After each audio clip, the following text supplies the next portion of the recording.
Hey there, and welcome. So let me ask you something.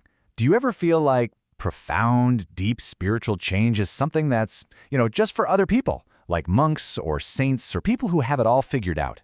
Well, today we're going to dive into a story that completely flips that idea on its head. We're going to look at a path to real progress that starts exactly where you are right now. So get this quote. This is from the person whose journey we're following. Sound familiar to anyone? She wasn't some perfect ascetic living in a cave. Nope, she was just living a normal life, feeling like she was way too imperfect, way too ordinary to ever achieve anything really meaningful spiritually. And honestly, that's what makes her story so powerful. So what gifts? How does somebody go from feeling completely unqualified for the journey to making rapid, life-altering progress? That's the big question we're going to unpack right now. Okay, first, let's dig into the mindset that was holding her back for so long. And it's a belief that, let's be real, a lot of us can probably relate to. The idea that the highest spiritual goals just aren't for people like us. This was the kind of thing she heard all the time growing up. Don't aim too high, it's too hard. It's meant to be realistic advice, I guess, but what it really does is build a wall around our potential. And she absorbed this idea so much that she lost faith, not in the path itself, but in her own ability to ever really walk it. But here's where it gets really interesting. Because even with all that self-doubt just rattling around, she had this one thing, this solid foundation that never, ever cracked. And it turned out to be the most important ingredient in the whole recipe. See, ever since she was a little kid, she had this deep, unshakable faith. It wasn't loud or flashy. It was just this quiet, steady conviction that was always there, even when she felt like she wasn't good enough. This faith was like a seed, just buried, waiting for the right conditions to finally grow. And that brings us to the big moment, the turning point where everything shifted. She met a new teacher who gave her a completely different and totally empowering new way to look at everything.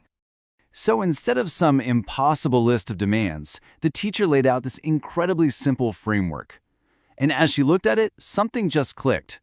Step 1, be born human. Check. 2, encounter Buddhism. Check. 3, hear the teachings? Yep, she was doing that right then. And the last 2, desire and perseverance?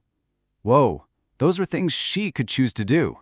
All of a sudden, the goal went from being this impossible dream to something actually achievable. So this was the old way of seeing things, right? The goal is over there, on top of some huge mountain, and it's only for a very select few. And then, bam, the paradigm shift. The advice wasn't just to aim high, but to aim directly for the goal. And get this part, that people get there in a relaxed way. Can you imagine? Hearing that for the first time was like a door she never knew existed just swung wide open. It was a total game changer. So this new path was all about untangling these 3 specific mental knots. You can almost think of them as glitches in our mental software that keep us stuck. First, there's the mistaken belief that our self is this solid, permanent thing. Second, that nagging doubt that this path actually works. And third, getting all tangled up in rituals without really understanding why we're doing them. The whole idea was to go in and untie these knots directly. Okay, so you're probably wondering, how did she actually do this? Did she have to quit her job and go live on a mountain? Well, the answer is so much simpler, and it all came down to one single crucial adjustment. And this, right here, is the key takeaway of the whole story. She didn't change her job. She didn't change her friends. She didn't even change her lifestyle. Not at first. The entire transformation began with changing her perspective. It was an internal revolution. This table just nails it. The old approach was, I need to get my act together and become a good person before I'm worthy of practicing. The new approach completely flips it. I practice in order to become a better person. You don't have to be perfect to start. The starting is how you get there. And what this meant was, she could weave her practice right into her normal, busy life. It wasn't about finding huge chunks of time to go meditate. It was about finding these little moments throughout the day, noticing her thoughts, contemplating her body, and just, trusting the process and seeing what happened. So, what happened when she made this shift? Well, the results weren't just some abstract theory. They were real, they were tangible, and she could see them for herself. I mean, just look at this transformation. An intense fear of flying and death just gone. Poof! That constant background noise of being irritated and angry, it just got quieter and quieter, and peace started to move in. These are not small tweaks, right? These are fundamental changes in how you experience being alive. And what I absolutely love about this quote is how effortless it sounds. The change wasn't something she forced with willpower. It was just a natural result of the practice. It just blossomed. The fact that she was surprised herself just shows you how organic the whole thing was. And this really brings us to the core message here. This journey isn't about trying to become some flawless saint.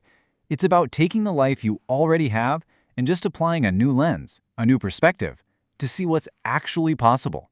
This is her advice, and it's so incredibly empowering. The ultimate proof isn't what some teacher tells you or what you read in a book. The proof is in your experience. You are both the scientist and the lab experiment. You get to measure the results for yourself. And that means you can walk this path even if nobody around you gets it. Her friends didn't share her beliefs, and it didn't matter one bit.